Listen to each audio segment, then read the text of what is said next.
في القلب مشاعر أخفيها قد أشرقت الشمس عليها عن خطط لم أعبأ فيها ستكون بأيامي فرقا فحياتي قبل الحلقات بضياع الفتاتي.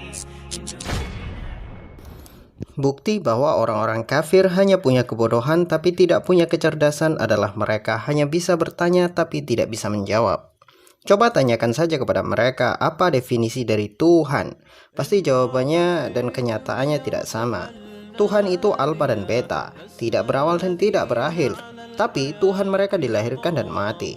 Tuhan Maha Kuasa, tapi Tuhan mereka tidak mampu menciptakan pisau cukur hingga harus pinjam kepada Raja Asyur. Tuhan memberi rezeki. Nyatanya Tuhan mereka pernah kelaparan sampai-sampai harus menyumpahi pohon ara sampai pohon itu mati gara-gara disumpahi oleh Tuhannya sendiri. Kan konyol. Tuhan Maha Kuasa, tapi kenyataannya Tuhan harus mati di tangan makhluk yang Ia ciptakan sendiri. Disinilah kontradiksi itu bermula. Namun orang-orang kafir tidak pernah mau berpikir. Mereka lebih senang untuk terus menjadi orang yang ditipu oleh nafsunya sendiri dan ingkar terhadap kebenaran yang ada di depan matanya. Kafir selalu bertanya mengapa Al-Quran mencontek Bible dan mengambil nama-nama nabi dari orang-orang Yahudi. Disinilah bodohnya orang kafir. Al-Quran itu meluruskan ajaran kalian yang kacau, wahai kafir. Al-Quran itu menjelaskan bahwa Nabi dan Rasul itu sama dari dulu sampai kepada Nabi Muhammad SAW. Ajaran mereka itu satu, yaitu la ilaha illallah, tiada Tuhan selain Allah.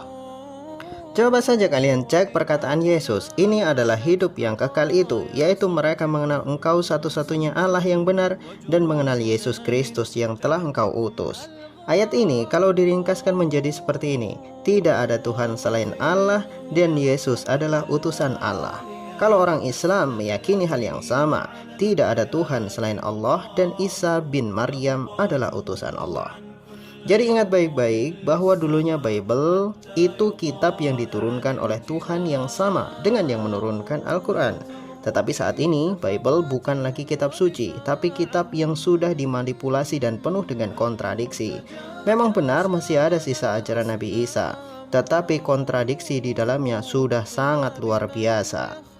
Al-Quran datang meluruskan apa yang telah dirusak dari ajaran Nabi Isa, memberikan penjelasan yang sebenarnya terhadap para nabi terdahulu, bahwa mereka para nabi adalah utusan dari Tuhan yang tunggal, Tuhan yang esa. Para nabi tidak pernah menyembah berhala, tidak pernah menyembah sesama nabi, sebab hanya ada satu Tuhan saja yang berhak disembah, yaitu Allah Subhanahu wa Ta'ala. Orang-orang kafir bertanya, Tuhannya Musa bukan Allah, kami tidak mengenal Allah. Begini saja, coba kalian sebutkan nama asli Tuhan bapaknya Yesus kalau kalian bisa. Siapa nama asli Tuhan bapaknya Yesus? Ya, kalian pasti ujung-ujungnya menjawab Yahweh, Elohim, atau El, atau ini itu, atau anu-anu. Ya, jadi pertanyaan adalah Yahweh, Elohim, atau El itu nama atau gelar? Karena ketika kata-kata itu diterjemahkan maka akan ketemu kata Lord dan God yang berarti Tuhan atau Tuan. Tuhan itu bukan nama tapi gelar. Jadi, siapa nama Tuhan kalian? Justru Tuhan kalianlah yang tidak punya nama. No name God. Hanya Islamlah yang mampu menjelaskan bahwa ilah atau Tuhan itu hanya tunggal, yaitu Allah. Kafir bertanya lagi, Allah itu dewa orang Arab kuno. Alat kemudian menjadi Allah.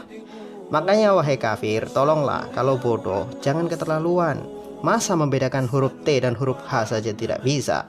Allah itu berakhiran H, sedangkan Latta, Al-Latta itu berakhiran T. Dan Latta itu taknya mudhoaf. Mudhoaf itu artinya double. Jadi sebetulnya adalah Latata, disingkat menjadi Latta.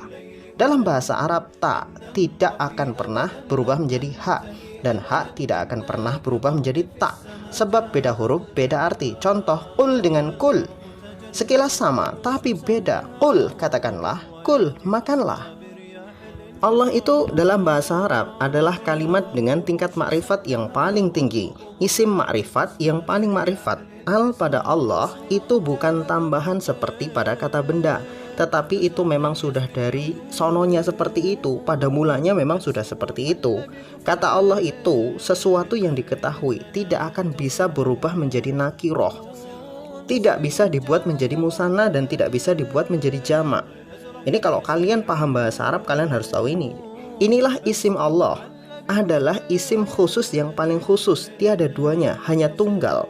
Maka sebelum berbicara tentang penggunaan kata al dalam bahasa Arab, ya pahamilah dulu bahwa bahasa Arab itu adalah bahasa paling sempurna. Dan bahasa Arab itu tidak sama dengan bahasa Inggris. Al itu bukan the. Ini bodohnya kalian. Al itu adalah tanda ma'rifah yang diketahui. Karena maktabun dengan al-maktabu kalau diterjemahkan dalam bahasa Inggris tetap sama, artinya the table. Mau pakai al atau tidak, artinya tetap the table. Jadi al itu tidak ada hubungannya dengan the. Tuh, paham? Jadi al itu bukan the. Jadi kalau kalian bodoh, janganlah diumbar-umbar. Nanti kan malu kalau bodohnya menyebar ke seluruh dunia. Memisahkan kata al dari Allah itu seperti memisahkan kata Yesus menjadi yes as. Jadi sangat gak nyambung, botol.